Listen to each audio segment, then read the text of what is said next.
Ok, Parashat Kitissa, Bezrat Hashem, ce shiur est offert pour la refoua shelema de David Chaniel ben Yehuda, du Rav Eliyahu ben Elian, Zari bat Fibi, pour la bonne santé de Chana bat Aziza, Leilui Nishmat Gabriel ben Esther, pour un Zivu Agun Vetor de Jenny bat Étoile, Michael ben Chantal et Yehuda ben Levana. Et également pour toute la protection du Ham Israël dans cette période de guerre. Et pour la hatzlacha de nos chayalim qui font un travail extraordinaire et qu'on remercie peut-être pas assez. Je vais même j'ai envie de demander, en tant que maintenant que j'ai la chance d'être en Eretz, des fois je me dis faut qu'on demande pardon parce que tout le temps où nous on était en Eretz, on se rendait pas nécessairement en route Eretz, on se rendait pas nécessairement compte que c'était de vivre des périodes un petit peu difficiles. Et on continue le train-train, et c'est humain, c'est naturel, je ne suis pas là pour critiquer quoi que ce soit. Mais c'est difficile de rester indifférent, c'est pas nécessairement difficile, c'est très facile de rester indifférent. Mais c'est pas une bonne chose de rester indifférent quand une partie du Ham Israël est en train de vivre des périodes comme on les vit actuellement, des périodes de crainte, de peur, de mort.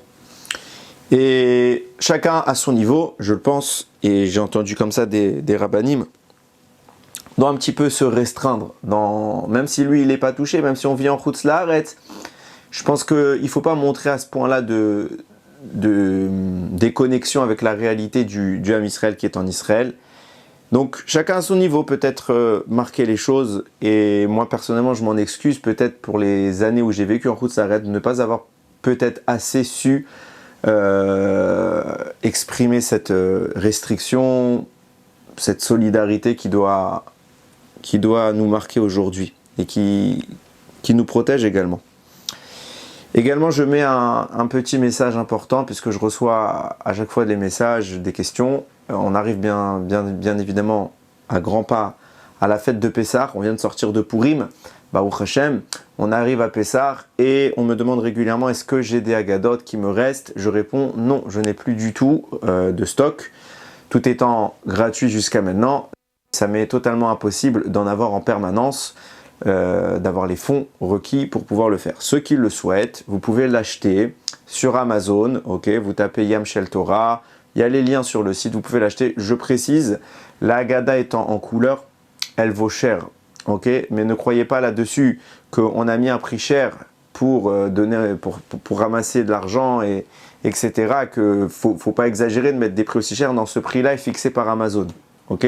Nous, on prend, pour vous dire un détail, je crois que je prends hors taxe 3 € sur une Haggadah. Donc vous rajoutez les taxes, il reste quelques grouchim. Ok, donc ne croyez pas qu'on a mis un prix cher parce qu'on veut... voilà, le prix est cher, j'en suis conscient.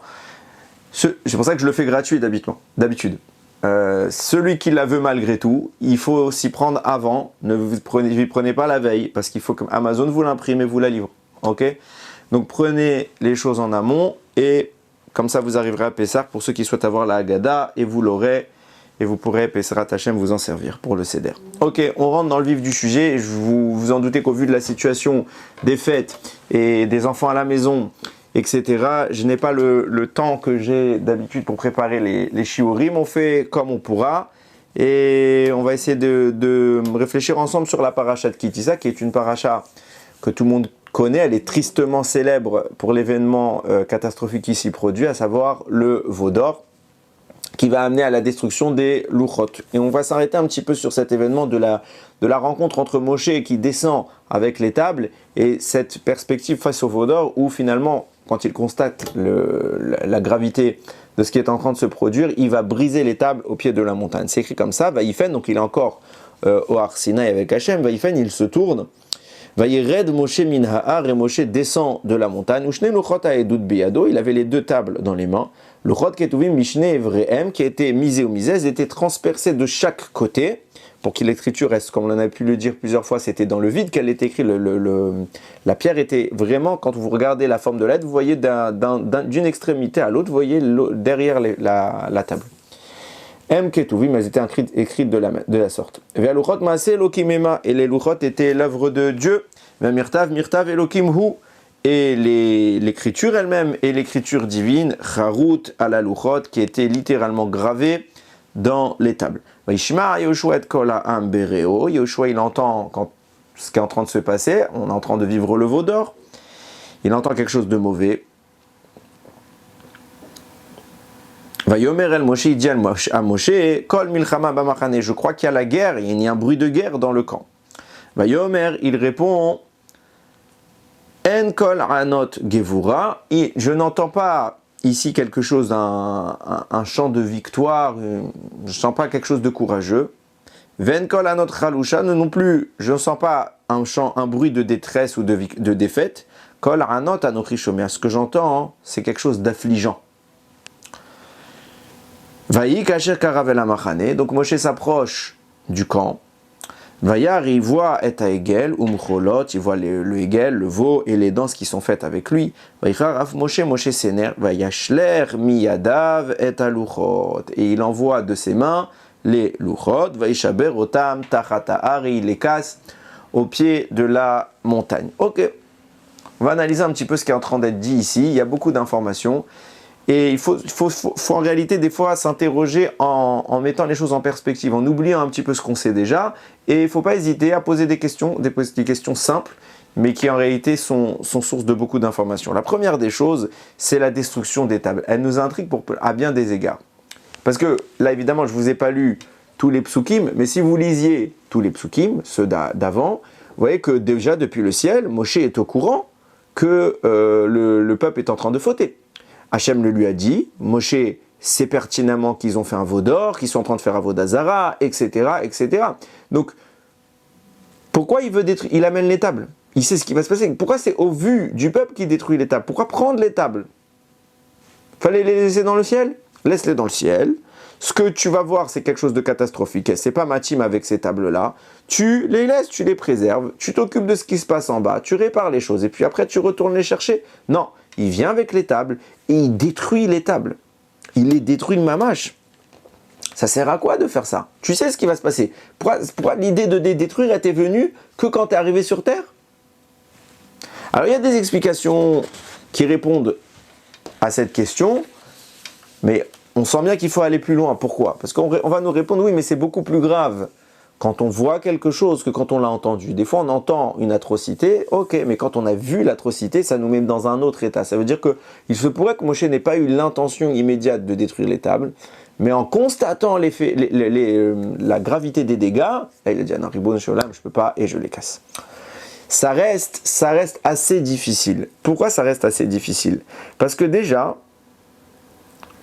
Hachem aussi est au courant. Et Hachem, on ne peut pas dire qu'il ne voit pas.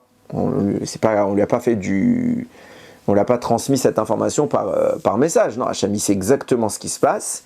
Et il laisse Moshe prendre les tables. Et il sait pertinemment que Moshe va les détruire. Et non seulement qu'il sait qu'il va les détruire, mais il en est content. Il lui dit, Yesharkoar, bravo, c'est ce qu'il fallait faire. Donc, si tu es content que Moshe détruise les tables, ça veut dire que tout ça c'était le but. S'il fallait détruire ces tables et Moshe comme toi, vous êtes au courant. Alors pourquoi les donner? Ne les donne pas. Aussi bien Moshe ne les prend pas, Hachem ne les donne pas et ne les détruit pas. C'est quand même Maaseh Elokim Ema. C'est quand même quelque chose de divin. Tu descends dans notre réalité quelque chose d'aussi kadosh, l'élément que je pense tous les juifs du monde auraient rêvé de le voir. Et au final, tu viens pour le détruire. Ça n'a pas de sens. On voit bien que l'histoire, elle se mord la queue. Il y a quelque chose qui nous échappe dans cette mise en scène. Et d'ailleurs, je pose une autre question qui pour moi est très importante. Comment Moshe il arrive à les casser?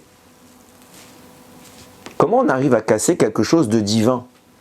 On ne parle pas de quelque chose que Dieu a créé incomplet, comme le monde. On peut détruire des choses dans le monde, on peut détruire un humain, etc. On peut tuer une vie. Ok. Parce qu'il y a des défauts. Mais là, c'est quelque chose que c'est Maaseh Elokim Ema. C'est Dieu qui l'a créé. C'est quelque chose qui a été créé que les anges y rêvent d'avoir. C'est quelque chose de purement divin. Comme ça, Moshe il vient, il le lance, ça se casse. C'est vachement fragile. Hein. Et je vais aller dans la même suite d'idées. Regardez.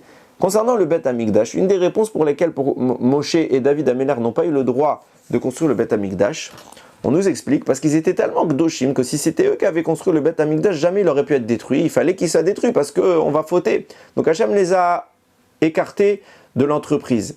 Une des réponses données.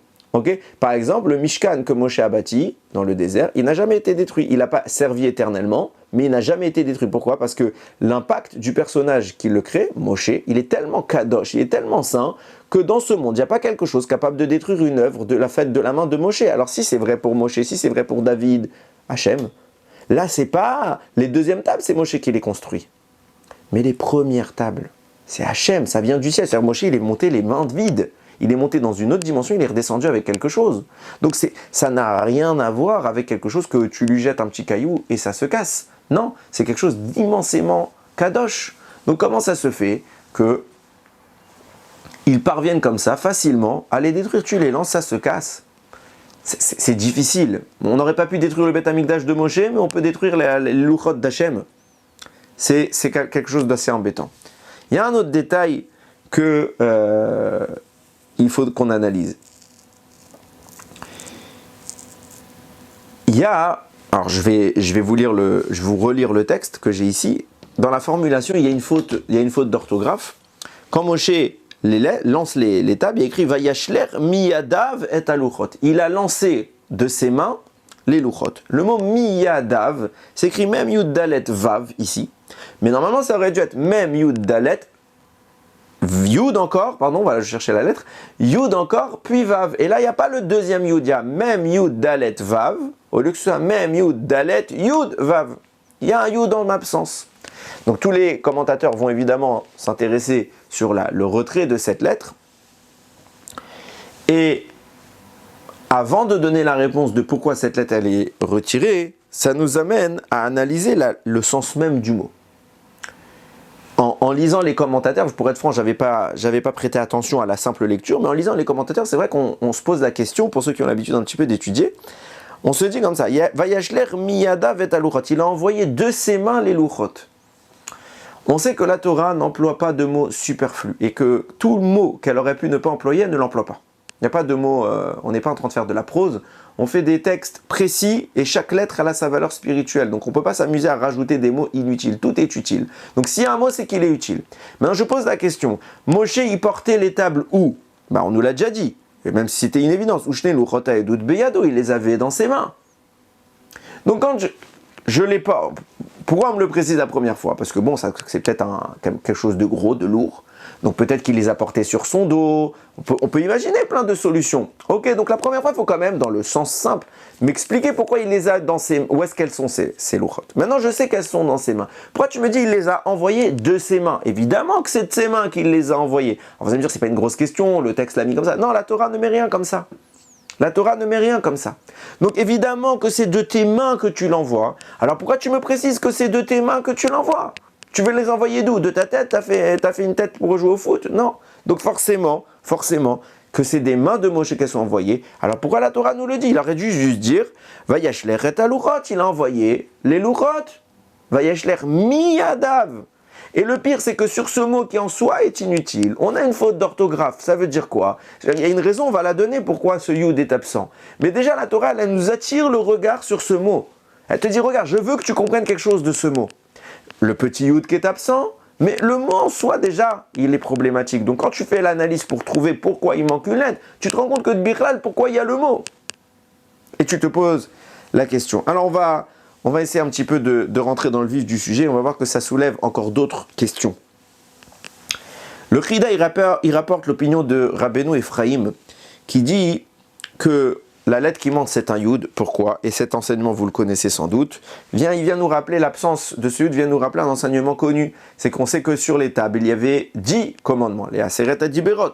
Ok? Et il se passe qu'au moment où Moshe Rabbeinu descend sur terre avec les luchot, et qu'il arrive face au veau d'or, alors le texte qui était écrit sur les luchot s'est déraciné des luchot, il s'est envolé. Il est retourné dans le ciel.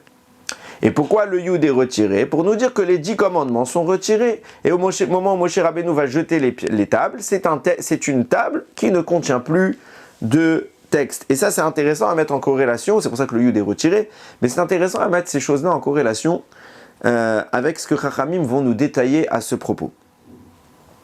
Il y a écrit, par exemple, la Torah, le dernier passouk de la Torah, c'est écrit Ulchol ayad achazaka, avec toute la main. On est en train là-bas, Moshe vient de quitter le monde, on est en train de faire quelque part son éloge, et on nous dit Ulchol ayad achazaka, et toute la main puissante dont Moshe il a fait preuve, Ulchol amora agadol, et toutes les choses, les merveilles extraordinaires qu'il a pu faire, Asher asa Moshe, que Moshe a fait, l'Ené kol Israël, aux yeux de tout Israël. Rashi commente, c'est quoi la main puissante de Moshe Rabbeinu? La main puissante de Moshe Rabbeinu, c'est qu'il a pris les tables de la loi. Ce qu'il a porté dans ses mains, il y a eu les tables. C'est ça une main puissante. Et pourquoi on parle d'une main puissante? Évidemment, tout le monde est capable de porter s'il y a des choses. Qu'est-ce qu'on a? On a de puissant à porter les tables. Alors peut-être qu'elles étaient particulièrement lourdes. Ok, bécéder. Mais pourquoi on nous précise qu'elle est puissante, sa main? Cette formulation, elle nous rappelle quelque chose d'autre. D'habitude, cette phrase, Yad Achazaka, elle est employée chez qui? Chez Akadosh Baruch Hu. Quand on est sorti d'Égypte, c'est Beyad Chazaka, avec une main puissante. C'est Akadosh Baruch Hu qui est détenteur de cette expression. Et là, elle est appliquée à qui? À Moshe Rabbeinu. Viens nous dire la Gemara, pourquoi c'est employé avec Moshe Rabbeinu cette expression-là, alors que d'habitude elle est réservée à Akadosh Baruch Hu? Réponse. Parce que les tables que Akadosh Baruch Hu a données à Moshe Rabbeinu, Hachem les tenait par en haut et Moshe les tenait par en bas. Quand Moshe Rabbeinu tenait ses tables et s'apprêtait à descendre, Akadosh Baruch Hu lui a dit, il y a le veau d'or en bas. Et qu'est-ce qu'il a voulu faire, Akadosh Baruch Hu? Il a voulu reprendre ces tables. Il a voulu les remonter dans le ciel. Donc il y a une force qui les élève. Et que fait Moshe? Il tient les tables et il tire vers le bas. Et nous dit la Gemara, la main de Moshe, la Kaviachol, entre guillemets, l'a emporté contre la main d'Akadosh Baruch Hu. Donc Moshe a tiré les tables vers le bas, et dans ce bras de fer qui a opposé la main, la Yad Chazaka d'Hachem avec la Yad Chazaka de Moshe, c'est la Yad Chazaka, la main forte de Moshe qui l'emporte, entre guillemets. Évidemment, pas besoin de préciser qu'Akadosh Baruch Hu a fait exprès, c'est ce qu'il voulait. Mais c'est intéressant de comprendre les choses. On va essayer de comprendre pourquoi Akadosh Baruch Hu la tire pour que Moshe la tire vers le bas. Mais en attendant, pourquoi on nous précise que Moshe avait une main forte? Parce que justement, il a dû user de la force, encore une fois, pour ramener les tables ici-bas. Et là, on en arrive à quelque chose d'encore plus problématique. C'est que on voit que Akadosh Baruch Hu voulait reprendre les tables. D'accord. Quelle que soit la situation, il voulait. Et au final, il les laisse. Et au final, quand Moshe les descend, il les casse. Il lui dit, t'as bien fait.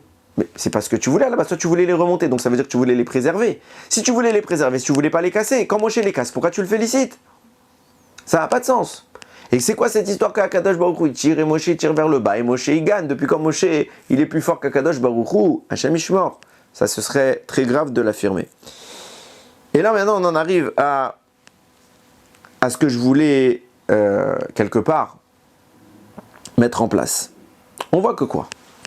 Je vous ai dit que quand Akadosh Baruch Hu veut remonter les tables, que fait Moshe? Il résiste. Il arrive à maintenir l'intégralité du contenu des tables. Et il les descend dans ce monde. Donc ça veut dire que quand Moshe il est face à Hachem, il gagne. Entre guillemets, hein. Vous avez bien compris que c'est une métaphore. Très bien. Et quand il arrive face au veau d'or, qu'est-ce qui se passe? Il n'a plus la force. Ça veut dire quoi? Les tables, on a dit, l'écriture qu'il y a dans les tables remonte et Moshe n'arrive pas à la retenir. Il n'arrive pas à retenir cela. Qu'est-ce qui se passe? Il les jette à terre parce qu'il n'arrive plus à tenir. Quand il a réussi à tenir les tables face à Akadosh Baruch Hu qui les tirait vers le ciel, et même si on sait qu'Akadosh Baruch Hu l'a laissé gagner, etc., on a compris, mais on a compris que dans cette confrontation, Moshe l'emporte. Et au final, quand il arrive face au veau d'or, même Moshe, il n'arrive pas à tenir les tables dans ses mains et il les lâche. Et les lettres, elles remontent dans le ciel. Qu'est-ce qui s'est passé? C'est quoi la différence entre les deux? Une fois il peut, une fois il peut pas. Dans le cas compliqué, il y arrive. Dans le cas facile, il n'y arrive pas. Bien évidemment que c'est pas facile de garder les tables face au veau d'or. Mais c'est plus facile de garder les tables face au veau d'or que face à Hachem qui veut les récupérer. Qu'est-ce qui empêche Akadosh Baruch Hu? Il n'y a rien sur terre. Alors comment Moshe y arrive? Et là, il n'y arrive pas. Alors regardez, on va rentrer dans une interrogation qui est plus générale. Le Rama Mipano, il précise quelque chose. Parce que c'est vrai que quand on analyse les faits, Moshe descend avec les tables. Alors qu'on parle des débris des premières ou des deuxièmes tables, que Moshe n'a pas brisé cette fois, On en fait quoi des tables? Eh bien, on reçoit une œuvre divine, qui est censée illuminer le monde, qui est censée nous transcender dans une dimension spirituelle extraordinaire. Et on les fait quoi? On la met dans une boîte qu'on n'ouvre jamais. Cette boîte s'appelle le Aron HaKodesh, donc c'est là où il y avait une boîte comme ça en or, enfin recouverte d'or. On met les tables à l'intérieur, on met un couvercle au-dessus avec les 2 chérubins, et on met l'ensemble dans un endroit qui s'appelle le Kodesh HaKodashim, le Saint des Saints. Ça veut dire que seul un homme, qui n'est autre que le Kohen Gadol, n'a le droit d'entrer dans le Kodesh HaKodashim un jour dans l'année, le jour de Kippour. Donc un jour dans l'année, on rentre là où il y a les tables, mais même pas il ouvre. Il ne les sort pas les tables, elles restent à l'intérieur. Donc Akadosh Baruch Hu nous donne la chose la plus précieuse qui soit. Pourquoi? Pour qu'on la cache. Alors bien évidemment, il y a la réponse standard. Bah oui, quelque chose de précieux, on le cache. Comprenons bien, on parle de Torah. On ne parle pas de quelque chose. Il faut que ça ait une fonction si Dieu nous le donne. C'est pas pour qu'on ait un trésor qui vaut cher et qu'on le planque quelque part. Non, il faut qu'on s'en serve. Alors vous allez me dire, bah oui, finalement on s'en sert. On a la Torah, on a les rouleaux, on a les parchemins, on a le Sefer Torah, on a l'étude. Alors pourquoi me donner la même chose dans une table en spécial qui descend du ciel? À quoi elle sert? Pour me la mettre dans un endroit où personne ne peut rentrer, même pas on peut les voir. Combien de personnes ont pu voir ces tables? Rien. Alors peut-être qu'il y a des occasions, d'accord, mais c'est trop énorme pour qu'on s'en serve si peu. Pour Akadosh Baruch Hu, il a besoin, il faut que Moshe il monte dans le ciel, récupérer, reste sur terre. Je te dis la Torah, tu l'écris, tu as fait ton Sefer Torah, c'est Kacher et toute la Torah qu'on a aujourd'hui, c'est l'étude du Sefer Torah et du commentaire oral, mais ce n'est jamais l'étude des tables de la loi. Le texte des tables de la loi, on le connaît, on l'a dans le texte que Moshe nous a écrit. Alors à quoi me sert d'avoir écrit 10 versets, enfin pas 10 versets, mais bon, 10 paroles. C'est les mêmes 10 paroles, tu me les as écrites dans Parashat Yitro et les deuxièmes versions dans Parashat Vaïtranan. Ne me les donne pas, j'ai pas besoin. J'ai pas besoin d'une table qui écrit la même chose. Ah, c'est le doigt d'Hachem. Wow. Ça fait quoi? À quoi? Si c'est si rachouv, pourquoi tu me le fais de cette manière? C'est une question qui est très importante et vous comprendrez la réponse, je pense, qu'à la fin du shiur. Première ébauche qui va nous permettre d'ouvrir un petit peu la réflexion, c'est les propos justement du Rama Mipano. Le Rama Mipano explique. Moshe Rabbeinu tenait les tables dans ses mains. Et sachez que jamais il aurait dû les mettre dans le Aron HaKodesh. Jamais les tables n'auraient dû être enfermées dans le Aron HaKodesh. Moshe devait les garder dans ses mains. Et c'était lui le réceptacle, le Keli, le récipient des tables. Et avec ces tables entre ses mains, il devait se rendre en Eretz Israël, puis là-bas ouvrir les portes du Gan Eden avec les tables qui sont entre guillemets la clé pour rentrer. Alors je pose une question simple. C'est compliqué quand même. Venez, on dit qu'il n'y a pas de veau d'or. Et on fonce, et il n'y a pas la faute des explorateurs par la suite, on fonce direct en Eretz Israël. Il y a quand même quelques jours de marche. Ça ne va pas prendre 2 minutes. Avant que Moshe fasse tout ce chemin, il va rester non-stop avec les tables. Parce que s'il n'y a pas de Aaron pour porter ces tables, s'il n'y a pas le Aaron à Kodesh, on les pose où? On n'a pas le droit.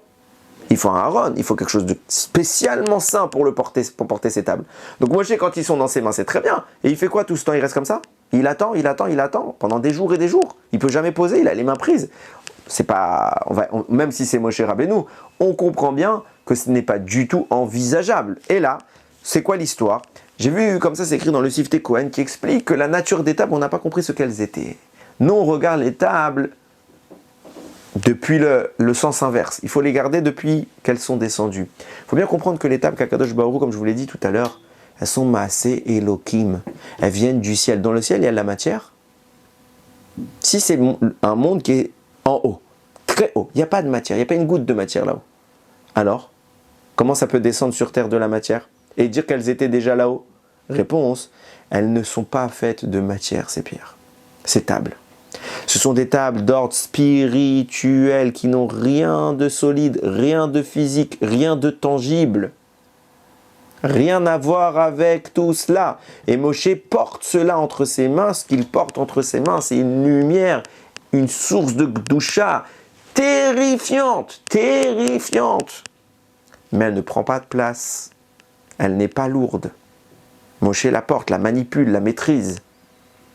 Seulement, arrivé devant la Avera, Moshe est au courant de ce qui se passe sur terre, mais arrivé devant le veau d'or, la nature des tables va changer. Qu'est-ce qui se passe? On l'a dit tout à l'heure, les lettres qui étaient sur les tables, elles sont remontées. Déjà, on a un problème avec cette affirmation, puisque la Torah nous dit que l'épaisseur des tables était gravée. C'est-à-dire que la lumière, la lettre traversait toute l'épaisseur. Comment elle peut s'envoler alors, la lettre? Puisque c'est du vide. Comment vous voulez qu'elle s'envole? De là, vous comprenez que quand Khamim nous ont dit que les lettres se sont envolées, quand Khamim nous ont dit que ces tables étaient transpercées d'un bout à bout, on ne parle pas d'une dimension physique. Les tables sont quelque chose de spirituellement intense et qui n'a rien à voir avec ce monde, qui ne prend pas de place, qui ne dérange pas Moshe. Moshe a les mains libres. Elles sont entre ses mains, mais elles ne le dérangent pas. Il n'a rien à porter. Il est tout à fait libre de ses mouvements.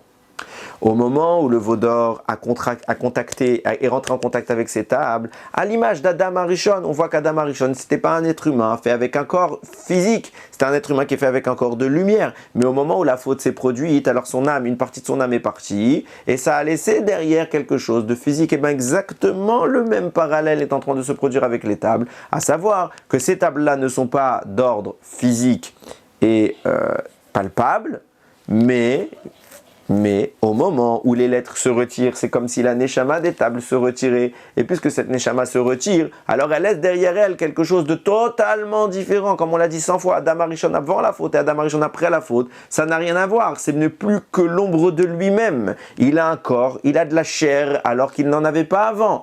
C'est exactement ce qui se passe avec les tables. À la base, les tables n'étaient pas physiques, n'étaient pas solides, et subitement, elles le sont devenues. Ce qui explique pourquoi Moshe Rabbeinu a pu les casser, alors qu'elles sont c'est Elohim Ema, elles sont l'œuvre de Dieu. En réalité, la partie que Moshe va casser, ça n'a plus rien à voir avec ce qu'il a reçu. L'œuvre de Dieu, elle est remontée dans le ciel. Et elle a laissé derrière elle une empreinte certes sainte, mais qui n'est plus du tout de la même envergure que l'objet initial. Cette résultante, cette dimension-là des tables, elle, on peut la casser. Et c'est pour ça que Moshe Rabbeinu, quand il va jeter les tables, il va réussir à les casser. Alors que s'il avait jeté ce qu'il avait dans les mains au préalable, c'est comme si tu jetais de l'air, il n'y avait rien de physique, rien qui ne pouvait se casser. Et là se repose notre question que on a introduit tout à l'heure, c'était pourquoi finalement me donner ces tables-là pour les casser, puisqu'au final elles sont remontées. Et on a posé comment ça se fait que Moshe n'a pas réussi à tenir cette énergie-là alors qu'il a reçu face à Akadosh Baruch Hu. Qu'est-ce qui est en train de se passer ici? Alors écoutez bien. Il faut revenir à un détail qu'on a parlé un petit peu l'année dernière, même beaucoup. Il faut revenir au détail qui, entre guillemets, c'est juste après la faute. C'est-à-dire que Moshe détruit les tables, il détruit les fauteurs, il remonte, il obtient le pardon, il remonte, il obtient les deuxièmes tables. Et au moment où il redescend, à la fin de l'histoire, la Torah nous dit Vaichal Moshe midaberitam. Moshe il a terminé de parler au peuple. Vaiten alpanav masve. Et il va mettre sur son visage un voile. Uvevo Moshe lifne Hashem le daberito yasir et amasve adetseto. Et quand il allait voir Hashem, alors il enlevait l'écran, le voile, jusqu'à sa sortie. Veyatsa, il sortait. Vediber el kol bnei Israël et asher yetzuvé, pardon. Et il racontait au bnei Israël tout ce qu'Hachem venait de lui donner comme ordre. Verao bnei Israël et pene Moshe qui karan or pene Moshe. Et tous les peuples juifs a vu que Moshe, il avait de la lumière qui sortait de la peau de son visage. Veshiv Moshe et amazve alpana vadbo le daberito. Donc il remettait, une fois qu'il avait fini cette transmission, il remettait le voile sur son visage jusqu'à qu'Hachem le rappelle à nouveau. Chachamim s'interroge sur l'origine de cette lumière. Pourquoi Moshe Rabbeinu, il a une lumière comme ça qui sort de son visage? Et il y a un midrash intéressant qui nous explique la raison. C'est que quand Moshe Rabbeinu, c'est assez invraisemblable, quand Moshe Rabbeinu a écrit la Torah, à la fin, l'encre qu'il utilisait, il lui en est resté un peu. Et puisqu'il lui restait un peu d'encre, qu'est-ce qu'il a fait de cette encre? Il l'a mis sur son visage, et dorénavant, son visage s'est mis à briller, à rayonner d'une lumière extraordinaire. Ok? Pourquoi il lui restait de l'encre? Chachamim vont nous donner plusieurs pistes de réflexion sur pourquoi il restait de l'encre.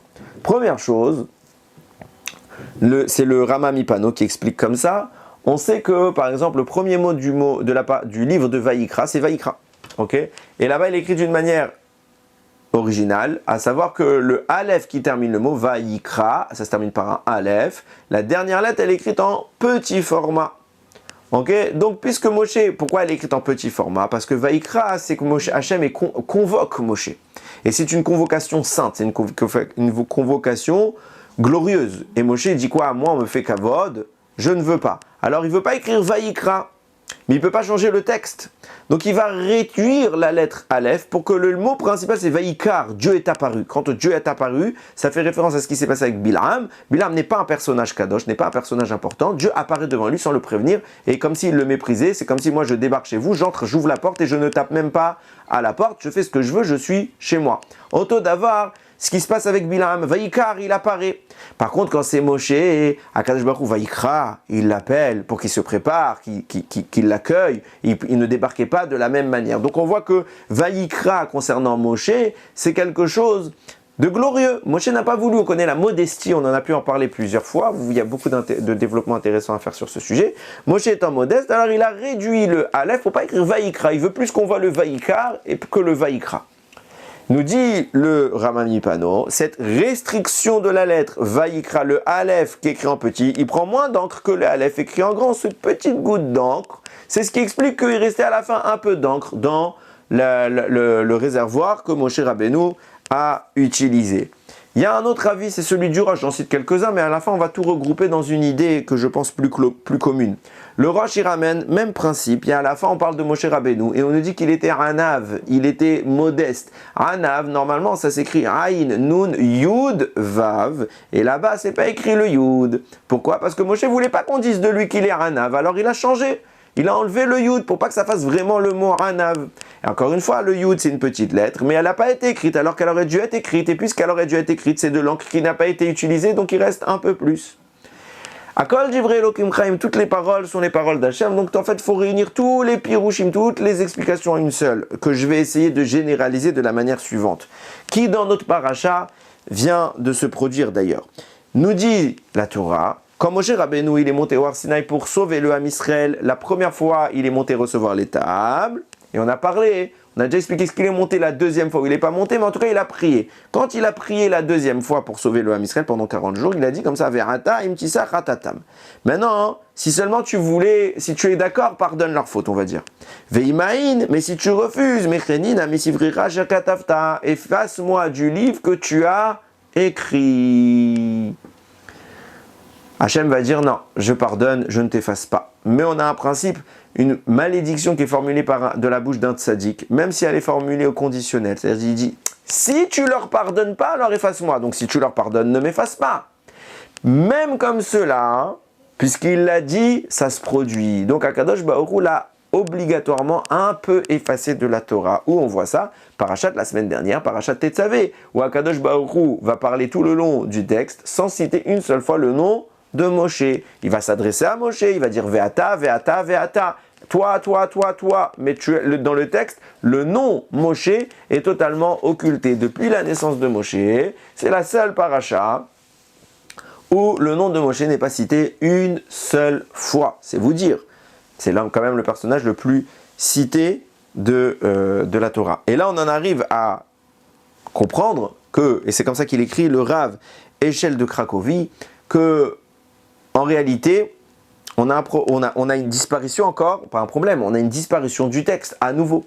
À savoir qu'il aurait dû être écrit à plusieurs endroits Moshe, et puisque Moshe a demandé à être supprimé, alors il y a des mots Moshe qui auraient dû être écrits dans notre paracha, qui ne sont pas écrits dans la paracha de la semaine dernière, qui ne sont pas écrits, parce qu'Akadosh Baruch Hu a tenu à respecter la malédiction de Moshe. Donc ces noms qui ne sont pas écrits, c'est des lettres en moins, et donc c'est de l'encre en moins, ce qui explique que toutes les fois où Moshe n'est pas cité, cette encre-là, supplémentaire, elle n'a pas été utilisée, Moshe l'a récupérée, l'a mise sur son visage, et ça a donné de la lumière. Ok, que ce soit, tout est vrai, hein, que ce soit le Yud, que ce soit le Aleph, que ce soit les mots Moshe qui manquent. Maintenant, on a un gros problème. Déjà, premier questionnement, c'est quoi cette histoire? Je mets de l'encre sur mon visage, l'encre a priori c'est sale et c'est noir, et je deviens lumineux. C'est quoi cette histoire? Pourquoi Moshe il aurait eu l'idée de le mettre sur sa tête comme ça? Il s'est dit, faut se mettre à la place faut se mettre en contexte. Il est en train d'écrire, vous êtes Sofer, vous écrivez votre Sefer Torah, et vous voyez qu'à la fin il reste un petit peu d'encre. Qu'est-ce que vous vous dites? Ah bah tiens, On va faire un peu de crème. C'est quoi cette histoire? Comment Moshe il s'est dit je vais le mettre dans ma tête? C'est quoi cette histoire de l'encre qui reste? Et le problème le plus gros de l'histoire, c'est quoi? C'est que ça se peut pas ce qu'on est en train de dire. Pourquoi? Parce qu'au moment où Moshe descend, on a expliqué quoi? La source de la lumière du visage de Moshe, c'est l'encre résiduelle. Donc c'est quand il a mis cette encre que son visage s'est mis à briller. C'est pas possible alors que ça se produise au moment où il redescend avec les tables. Pourquoi? Parce qu'au moment où il redescend Moshe avec les tables de la loi, la deuxième fois il redescend avec les tables de la loi, après le veau d'or, il n'a pas fini d'écrire la Torah. La Torah va continuer son écriture plus loin, jusqu'à la mort de Moshe, 40 ans plus tard. Donc il n'a pas fini d'écrire la Torah. Comment il peut savoir qu'il va lui rester de l'encre? Comment tu peux savoir qu'il va te rester de l'encre? Tu sais même pas c'est quoi la suite du texte. Comment Moshe écrivait, précisons, hein. C'est pas à Moshe, il connaissait pas, il devinait pas comme ça. C'est Hachem, il disait là t'écris Vayomer, il écrivait Vayomer, Hachem, El, Moshe, etc. Il écrivait mot à mot, il lui dictait Hachem. Comment il sait Moshe Rabbeinu, il y aura de l'encre en plus? Il peut pas encore. Comment il a pu prendre cette encre déjà et le mettre? Quand il descend, il brille déjà Moshe, donc il a déjà mis cette encre. La Torah n'est pas écrite. C'est quoi ce midrash qui nous dit il a écrit en avance? Et là, Al-Kochar, tu es obligé de comprendre quoi? Que il savait qu'il allait qu'il allait avoir de l'encre en trop. Il savait en amont que l'encre qui aurait dû écrire certaines fois où il y a écrit Moshe Rabbeinu et qu'il n'est pas écrit parce qu'il a dit Mechenina Misifrecha, cette encre-là, elle allait rester. Et pareil, l'encre qui devait écrire le Aleph en grand, il savait qu'elle allait être changée en Aleph en petit. Pareil pour le Yud, etc., etc. Toutes les choses que Moshe en amont savait qu'il allait être transformé. Alors, c'est cette encre-là qui, à l'avance, Moshe Rabbeinu s'en est servi pour les mettre sur son visage. Et pourquoi ça se passe comme ça? Parce qu'on est quand même en train d'affirmer que Moshe altère la Torah. Il écrit un petit Aleph au lieu d'un grand Aleph, il n'écrit pas le Yud, il efface les Moshe, parce que ça va être effacé, etc., etc. Bon, même si ça, c'était encore à la limite un ordre d'Akadosh Baruch Hu, puisque c'est Hachem qui l'a dicté comme ça, mais comment on peut concevoir que la Torah qui est écrite des siècles et des siècles avant, ok, dans le ciel, elle est là déjà. Et Moshe, puisque lui, il va dire Mechenina, efface-moi. Alors ce contenu de Torah, il change. C'est plus le même. C'est plus le même. Comment on arrivait? Un homme, il peut altérer cette Torah? Et la réponse. Peut-être, je dis bien peut-être, que c'est ça l'idée.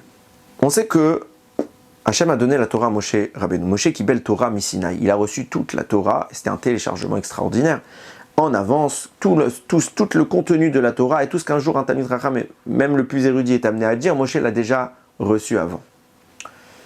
Et son rôle, à Moshe, c'est ensuite de transmettre la Torah au monde. On voit qu'Hachem veut donner cette Torah intégralement. Et le problème qui se produit, c'est que le peuple en face, maintenant, ne mérite plus de cette Torah. Donc qu'est-ce qu'Hachem dit dans le ciel? Et c'est les psukim, vous pourrez les regarder. Il dit à Moshe, regarde, on va détruire le Ham Israël. Et on va créer un nouveau peuple qui va être issu de toi. Et tu leur donneras cette Torah que je te donne maintenant. Viens, on les détruit tous et on fait un nouveau peuple pour que je puisse leur donner la Torah. Parce que c'est l'objectif de la manœuvre. Le peuple juif existe pour recevoir la Torah. C'est notre fonction. Que fait Moshe à ce moment-là? Il dit non. Je refuse d'être le papa du Ham Israël. Ils ont déjà des papas, Avraham, Yitzhak et Yaakov, ça ne m'intéresse pas. Ok, alors qu'est-ce qu'Hachem dit? Ok, tu veux pas tu veux pas être leur père? Alors je reprends la Torah. Moshe dit non aussi. Et il tire la Torah. Il tire la Torah, il la descend malgré tout. Il la descend malgré tout dans le monde. Et pour au final, comme on l'a dit, je récapitule seulement, il l'a détruite. Comment ça s'explique? En réalité, la proposition qu'Akadosh Baruch Hu est en train de faire à Moshe Rabbeinu, c'est la suivante. C'est soit la Torah, soit le peuple. Choisis un des deux. La Torah, elle ne pourra pas supporter, le peuple ne pourra pas la supporter. Donc soit tu choisis, tu reçois la Torah, et donc le peuple disparaît. Soit tu choisis le peuple, et donc je garde la Torah. C'est ça le deal. Et c'est là que Moshe va expliquer un petit peu sa démarche. Pourquoi? Ce deal-là, il vient nous cristalliser tout le cœur du problème. C'est quoi le cœur du problème? C'est que cette Torah qu'on a reçue, elle est le fruit d'un travail, de préparation, de réparation, de siècles de préparation. Abraham, il se purifie. Yitzhak, il s'améliore. Yaakov, il atteint l'apogée. On descend en Israël, en Égypte, pour vivre l'exil, pour libérer toutes les forces de cette Torah. On se prépare pendant 49 jours, pendant le Homer à la sortie d'Égypte. On vit miracle sur miracle. On monte, on mange la manne, on se sanctifie pour recevoir cette Torah. Pourquoi? Parce qu'il faut chercher une certaine compatibilité avec cette Torah. Cette Torah, elle est divine. Elle ne peut pas correspondre à un peuple matériel. Donc on est en train de devenir quelque chose de plus que l'humain. On est en train de dépasser la condition humaine. On est en train de se rapprocher du divin, pas de Dieu, mais du spirituel. Et donc, pour recevoir cette Torah, il faut rester dans cette dimension-là. Sinon, tu ne peux pas la recevoir. C'est le deal, tout simplement. Il se passe quoi? Donc, vient Hachem, il dit, Matan Torah, vous êtes capable, je vous donne ma Torah.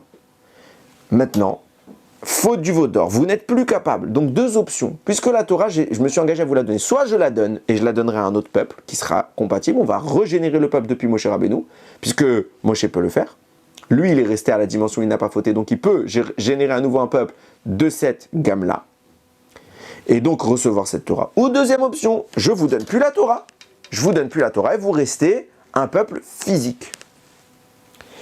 Et là, c'est ce qui se passe. Moshe Rabbeinu, au début, Akadosh Baruch Hu lui dit pas, je te reprends la Torah. Il lui dit tout de suite, je vais détruire le Ham Israël et tu seras le nouveau papa du Ham Israël. Moshe dit non. En réaction d'Hachem, il tire les tabots comme Seder. Tu as choisi entre le peuple et la Torah, tu as choisi le peuple, Kol HaKavod. Donc maintenant, je récupère la Torah, je ne peux pas l'envoyer dans ce monde. Et Moshe, il tire et il gagne. Pourquoi il tire et pourquoi il gagne? Et il explique tout ça. Évidemment, comme je l'ai dit, Hachem voulait cela, il a laissé faire.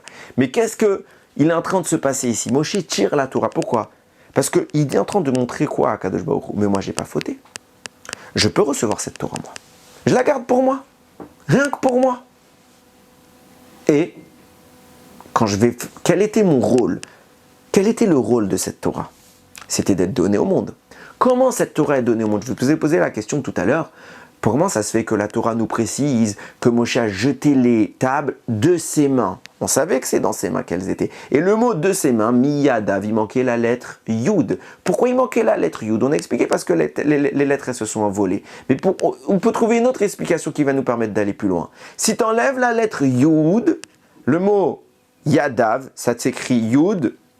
Dalet, Vav, ça peut se réécrire Dayo. Dayo, c'est son encre. Dayo. Il a jeté les tables de l'encre. Ça veut dire quoi? C'est quoi l'objectif de l'encre? C'est quoi l'objectif que la Torah est entre les mains de Moshe Rabbeinu? C'est parce que l'objectif de cette transmission, c'est qu'Akadosh Baruch Hu fasse descendre dans le monde un savoir, que Moshe va véhiculer par sa main parce qu'il va devoir l'écrire. Et pour l'écrire, miyadav, de sa main, il doit utiliser dayo, de l'encre. Et cette écriture-là, c'est ce qui permettra la transmission par la suite à l'humanité. Qu'est-ce que fait Moshe Rabbeinu? Il dit, je prends la Torah, je veux cette Torah. Pourquoi? Parce que moi, pourquoi je n'aurais pas ma Torah? Moi, j'ai reçu toute la Torah et je veux garder cette Torah. Mais je vais la détruire de mes mains. C'est juste de mes mains que je la détruis. C'est quoi ces mains? C'est l'endroit qui était le vecteur de transmission. Et ces mêmes mains-là sont écrites avec une faute d'orthographe pour nous dire Midayo, il ne pourra plus l'écrire, il ne pourra plus utiliser l'encre pour écrire cette Torah avec sa main. Ce qui se passe, c'est que la Torah qui était maintenant l'apanage de la transmission, qui était le vecteur d'une information qu'on devait diffuser, quelque part elle se restreint à un homme. Cet homme, c'est Moshe Rabbeinu.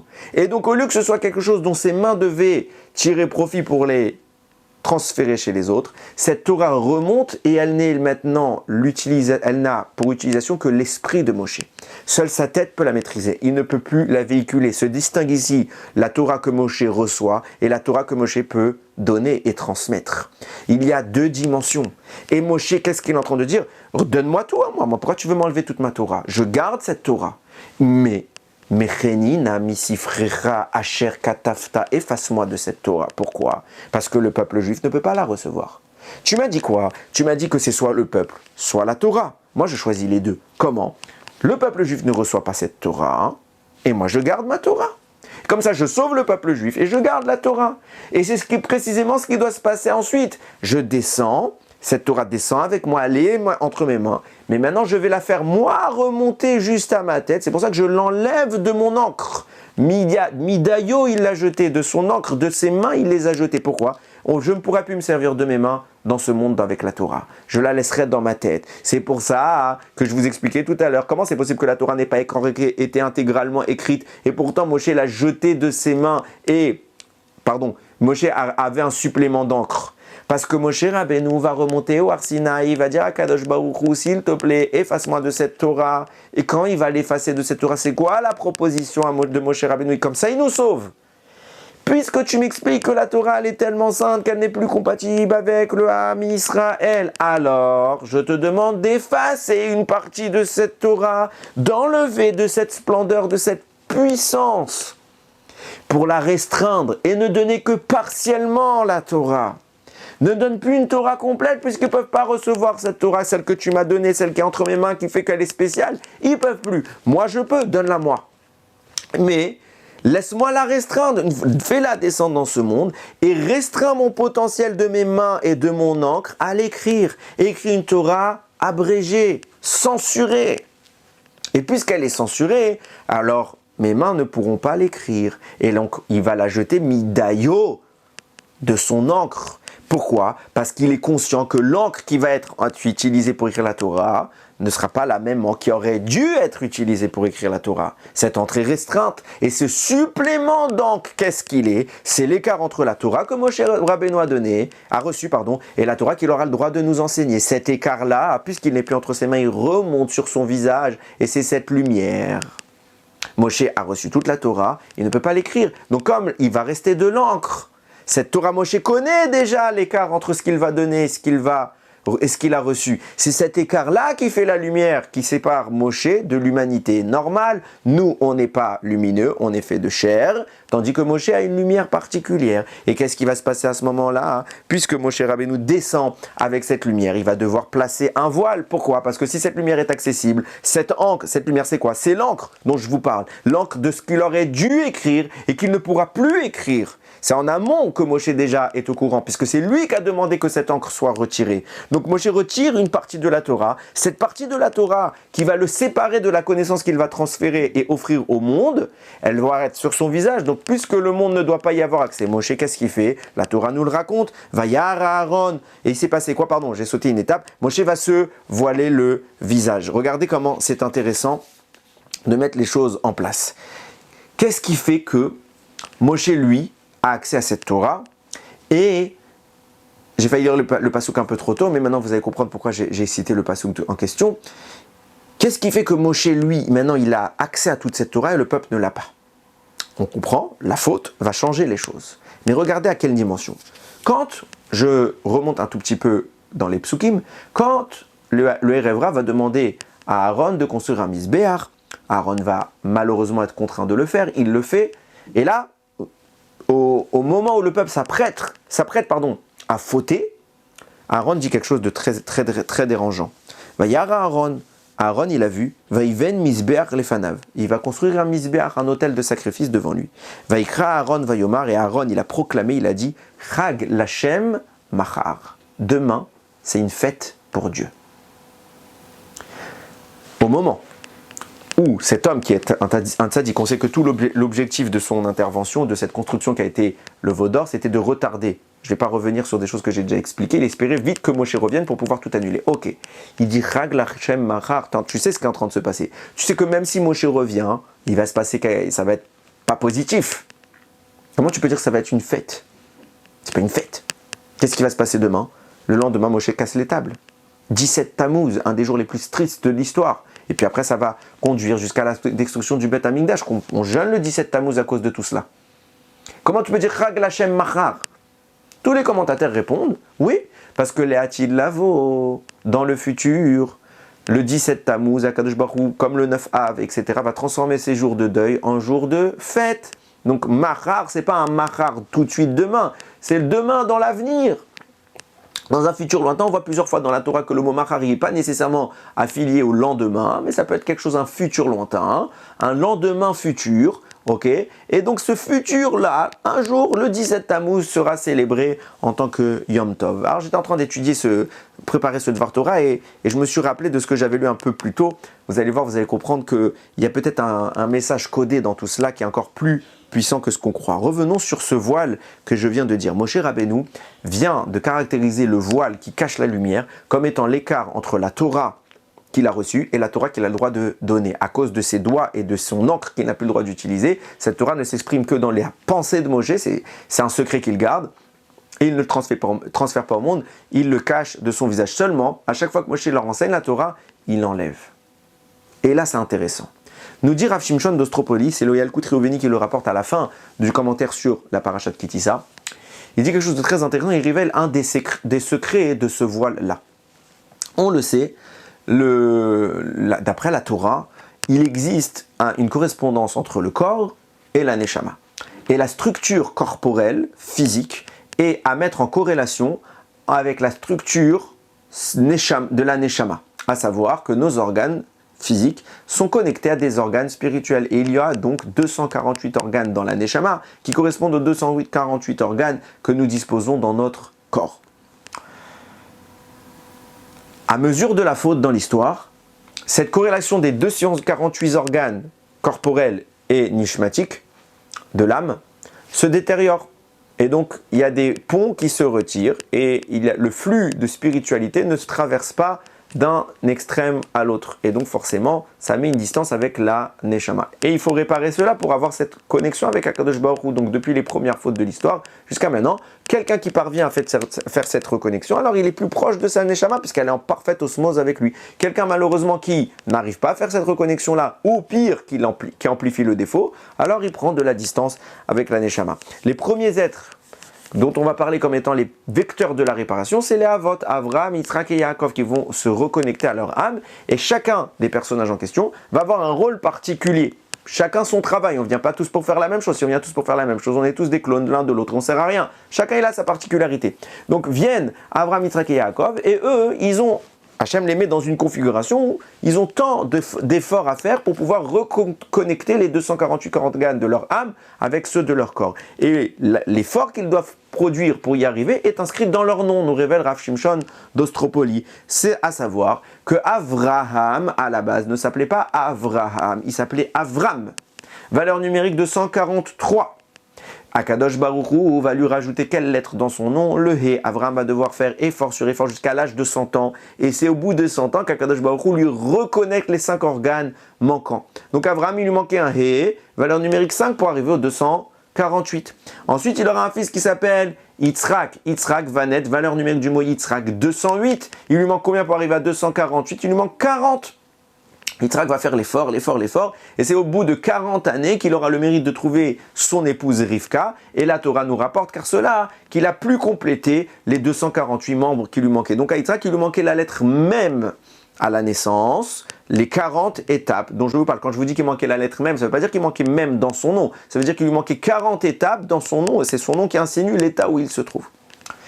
Enfin, Yaakov, valeur numérique 182, oui, 182, et il lui manque précisément 66 étapes. Et quand est-ce qu'il va réussir à accomplir ces 66 étapes? Précisément lorsqu'il descend en Égypte. La Torah fait un rémèze. Quand il est descendu en Égypte, il a fait ce travail, il a terminé ce travail. C'est pour ça que la Torah le décrit accompagné d'une famille composée de 66 membres, plus 4 avec la famille de Yosef, ça faisait 70 au total. Mais lui, quand il descend, la Torah compte 66 membres. Donc à Yaakov, il lui manquait la valeur 66. La 66 en hébreu, en valeur numérique, ça s'écrit Samer Vav. Vous prenez le He de Avraham qui lui manquait pour avoir les 248. Vous prenez le même de Yitzhak qui lui manquait pour avoir les 248. Vous prenez le Samer, le Vav qui manquait à Yaakov pour avoir 248. Ça vous fait le mot Masvé. Masvé, c'est le voile qui est employé, c'est le mot qui est employé pour décrire le voile que Moshe Rabbeinu y mettait sur son visage. Pourquoi? Parce que nous dit le Zohar, Moshe Rabbeinu est l'homme qui, à lui tout seul, a combiné tout le travail de ces 3 avot. Pourquoi? Parce que lui, il vient poursuivre le travail là où ils se sont arrêtés. Eux ont fait ce travail de reconnexion entre l'âme du Ham Israël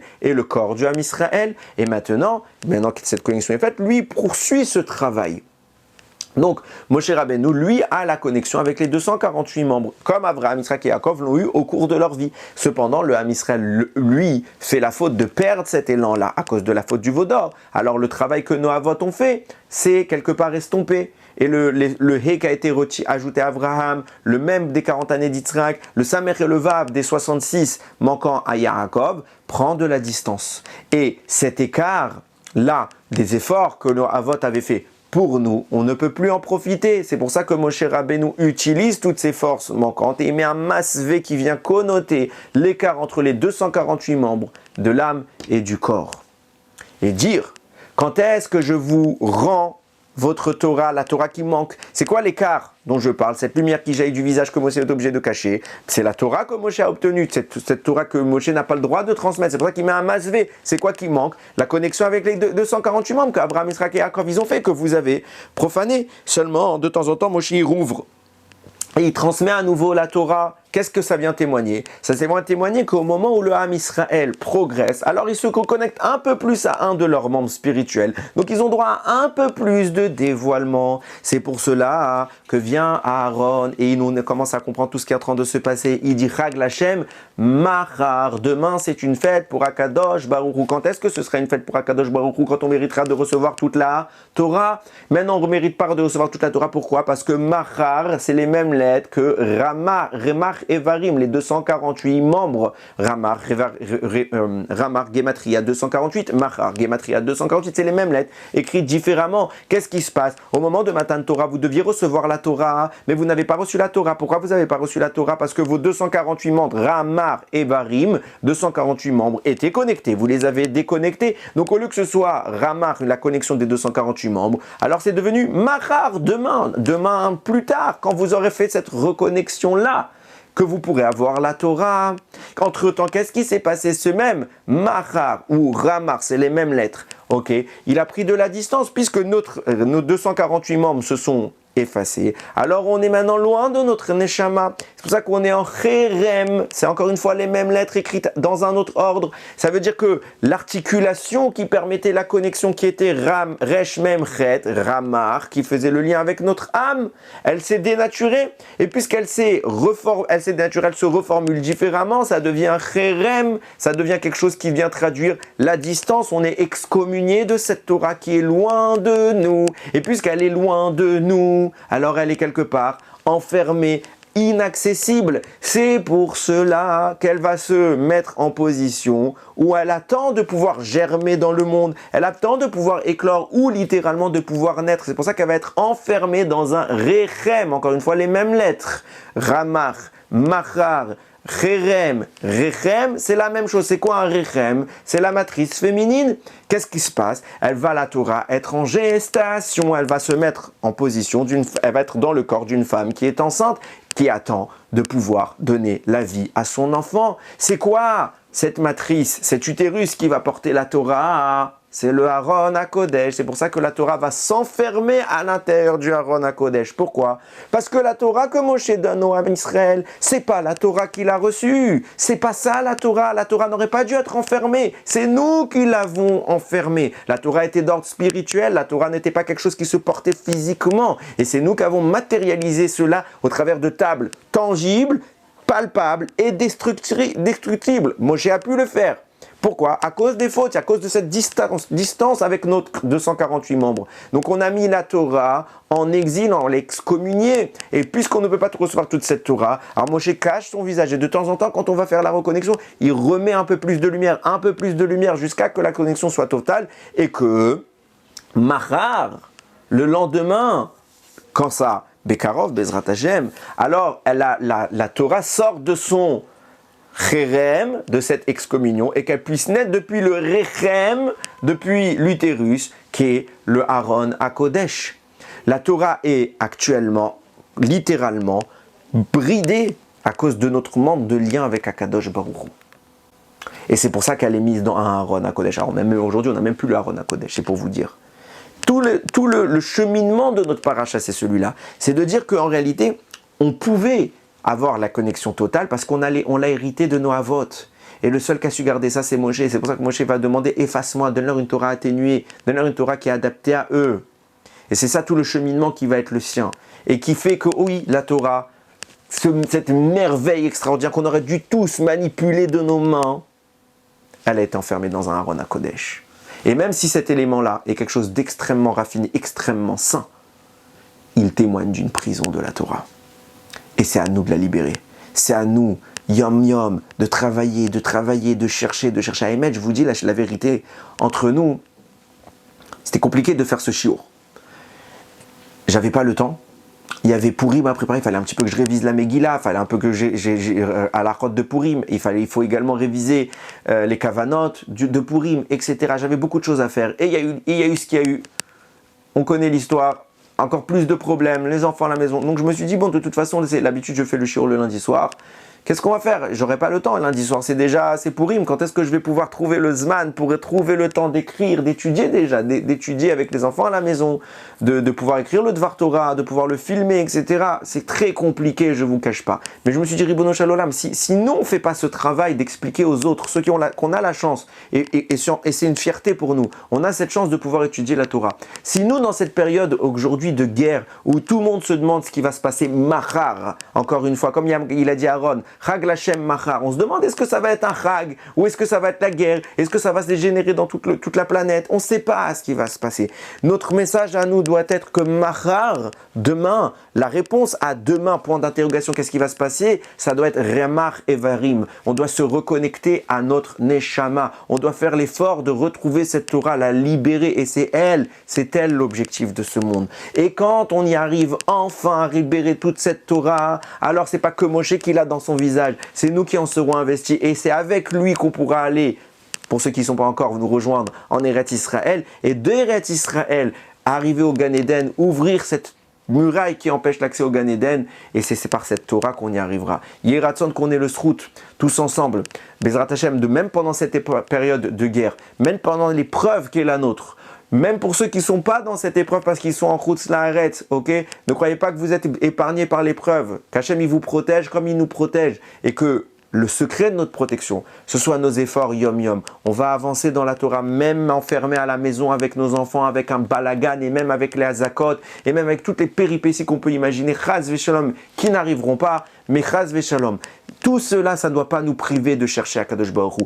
On le cherche, on le trouvera. Bezrat Hashem, lorsqu'on le trouvera, alors il se manifestera, il nous enverra Mashiach Tzidkenu, il va protéger tous nos soldats, nos tzadikim qui se battent pour nous pendant qu'on est bien bloqués à la maison, grâce à eux qui prennent tous les risques pour nous, qu'Akadosh Baruch Hu il les bénisse et qu'il protège tout l'homme Israël, qu'il n'y a aucun missile qui tombe sur nous, aucun blessé chez nous. On prie de toutes nos forces, Rabotaï, priez. C'est pas quelque chose de facile, nous on s'en sort peut-être, il y en a qui ont des difficultés, il faut prier pour ces gens, il faut qu'on ait à cœur de demander à Kadosh Baruch Hu de faire une protection totale à 100% imperméable contre toutes les attaques de nos ennemis. On a vu déjà des miracles, on a vu Nissim Veniflaot, on a vu combien Kadosh Baruch Hu en très peu de temps il a renversé cet ennemi juré qu'était l'Iran. C'est pas un problème pour Akadosh Baruch Hu. Akol Yachol, lui il peut tout. Donnons-nous l'opportunité d'être méritants et de lui donner l'envie de faire tout ça pour nous. Yiratzot qu'on ait le shroud de voir ça de nos yeux. Bimera bi'amenu ba'uch Adonai le'olam. Amen ve'amen.